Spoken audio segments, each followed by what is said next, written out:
Но все психиатры мира продолжают спорить о наиболее вероятном диагнозе президента России Путина.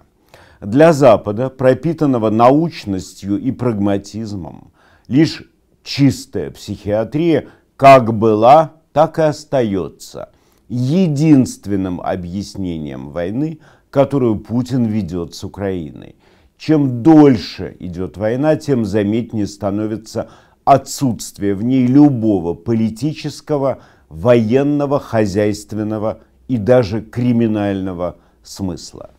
Загадочность русской души, реализующаяся в погромах, массовых убийствах, в стремлении к испепелению всего человечества, ведь точно так же раскладывается на свои клинические компоненты, как и любая другая девиация.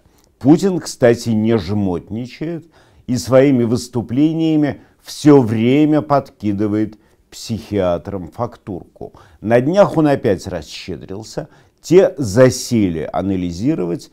Все, конечно, спорно, но доминирующими остаются версии наличия у президента России тяжелого синдрома Мюнхгаузена и паралитический фантазм.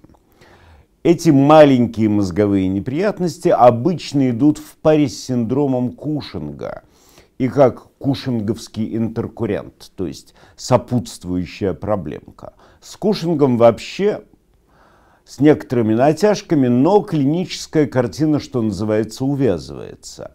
Симптомчики Кушинга хорошо известны. Это внезапные луновидные отеки лица, особое состояние кожи в местах соприкосновения с воротником, а также стремление пациента спрятать свой кал в труднодоступных местах. И пациент, как правило, старается сесть как можно дальше от любого собеседника или посетителя, включая даже родственников. Он подозревает в каждом подосланного психиатра или санитара. Выступление Путина на этой неделе оригинальным не было. Все то же самое месиво из химически чистой белиберды, вранья и блефа. Все было приправлено старой доброй питерской подворотницкой наглостью. Отметим, что у Путина последнее время все лучше и лучше получаются улыбочки в стиле Джека-потрошителя. Путин сообщил, что Россия в Украине еще даже не начинала всерьез воевать, и туманно намекнул на невероятные резервы России, как военно-технические, так и людские, которые могут быть задействованы по щелчку пальцами. С учетом того, что сейчас на фронт брошены, снятые с вооружения и забракованные еще в советское время мотолыги, то есть МТЛБ-60, 60-х годов, заявление прозвучало особенно интригующе, но оно отчасти правда. Военно-технические резервы невероятной мощи у России еще есть, и рано или поздно и они пойдут в ход. Напомню, что на этой войне еще ни разу не бабахнула царь-пушка. Придет роковой час, когда ее доставят на позиции под Донецком и куда-нибудь из нее шандарахнут большим чугунным ядром. Сейчас проходят расконсервацию, покраску обе Минервы. Это броневики образца 2014 года, а также броневики Остин 1916 года выпуска, которые лучше известны как «Враг капитала». Такой броневик, с которого выступал Ленин. На складах Министерства обороны находится аж 25 штук Остинов, и еще один есть на Ленфильме. В конце концов, есть бомбарды, мортиры, кулеврины во дворе музея артиллерии в бывшем Питере.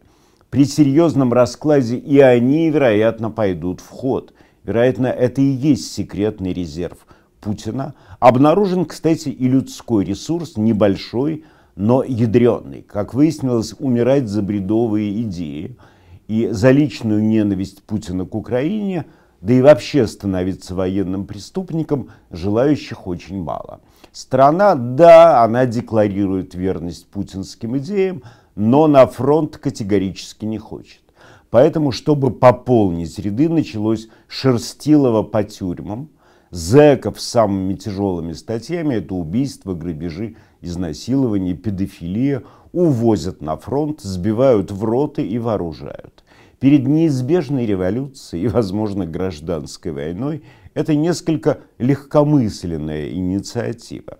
Предполагать, что тяжелые зэки, постреляв в Украине, послушно потом вернутся на свои нары, очень забавно. Особенно с учетом того, сколь интересные события будут происходить в самой России.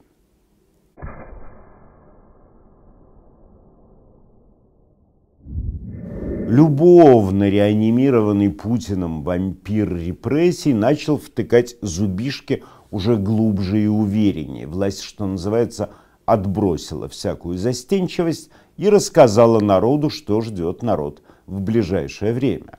Оглашен приговор муниципальному депутату Алексею Горинову. Мещанский суд, руководствуясь сакральным «можем повторить», повторил Бучу. Подсудимому связали законами руки, ими же подрезали подколенные сухожилия и шарахнули огромным сроком в затылок. И, надо сказать, сделали это не без удовольствия. Примерно так же, как путинские орки делали это в Буче. Ни безупречная правота, ни достоинство подсудимого, ни его абсолютная невиновность, ничто не повлияло на решение путинского суда. Более того, очевидная абсолютная невиновность подсудимого вызвала откровенное раздражение у персонала суда. Доводы и его адвоката слушались так, вполуха, как лишний шум. А зачем, собственно, его было слушать? Не под мантией же тетки Олеси Менделеевой из хамовнического суда выпрялся этот приговор. 7 лет колонии. Нет. Приговор рождался в недрах администрации президента. Хамовнический суд сработал под фанеру, просто раскрывая рот. Это все решалось на совещаниях АПшки, где выпили, вероятно, литров 100 нарзана, гадая, сколько же впаять врагу народа, который посмел не раскаяться, не расплакаться и не извиниться за осуждение войны. Там в администрации президента в результате решили, что 7 лет будет вот самое то, чтобы внушить ужас населению и чтобы продемонстрировать общественную ненависть к противнику путинского рейха. Меньше дать не решились. Дураков там нет, со справедливостью, жалостью, с правом. С этим всем окончательно покончено. Понимают, что показавшего слабину ночью в кремлевских коридорах поймает Песков и насмерть защекочет усиками. Приговор, конечно, согласовали с первым лицом. Лицо одобрительно пошевелило ботоксом.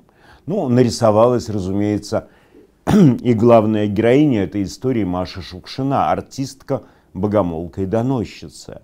Именно с ее истеричной подачи дело и было возбуждено на Горинова. В принципе, ничего удивительного в этом нет. Шукшина кто? Религиозная фанатичка, христианка. Но, как все православные, объектом для подражания она выбрала почему-то Иуду Искариота. Маша Шукшина теперь вошла в историю как стукачка, с которой и начались уже настоящие путинские репрессии, с раздачей вполне сталинских весомых сроков. Шутки окончены. Что самое интересное, сама Маша счастлива и готовит разоблачение и запрет выступлений новой жертвы певицы Манижи. Вторая Маша, которая Захарова тоже блеснула на этой неделе, на днях главпоп РПЦ Кирилл Гундяев все же получил свою порцию соли в парчевую задницу. Канада пометила его как, по сути, военного преступника и разжигателя войны, поставив Гундяеву на лоб санкционное клеймо.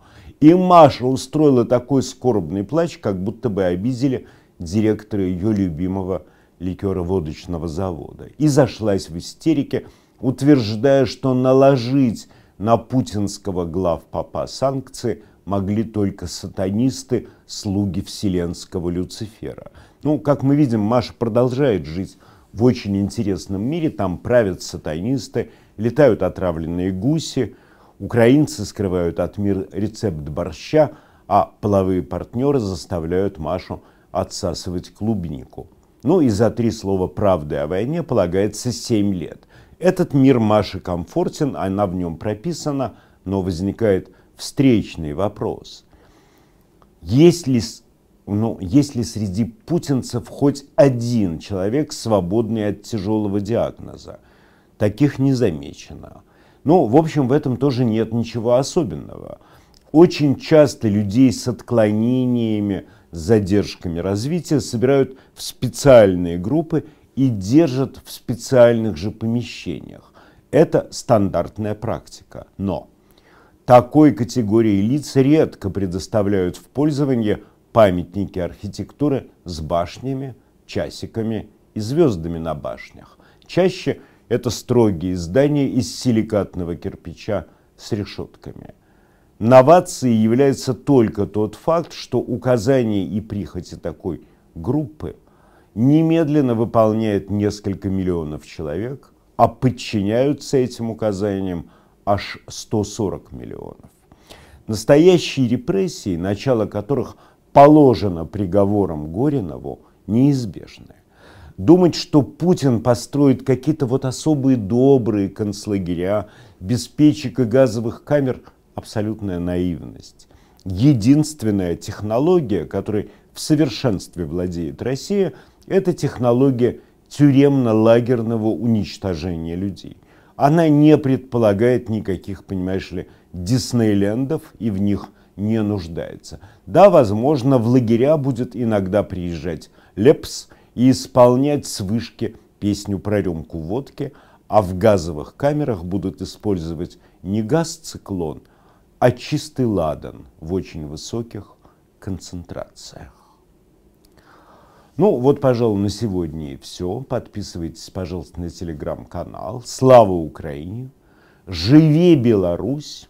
И всем большой привет от Саши Габышева. Мы, соответственно, увидимся в среду.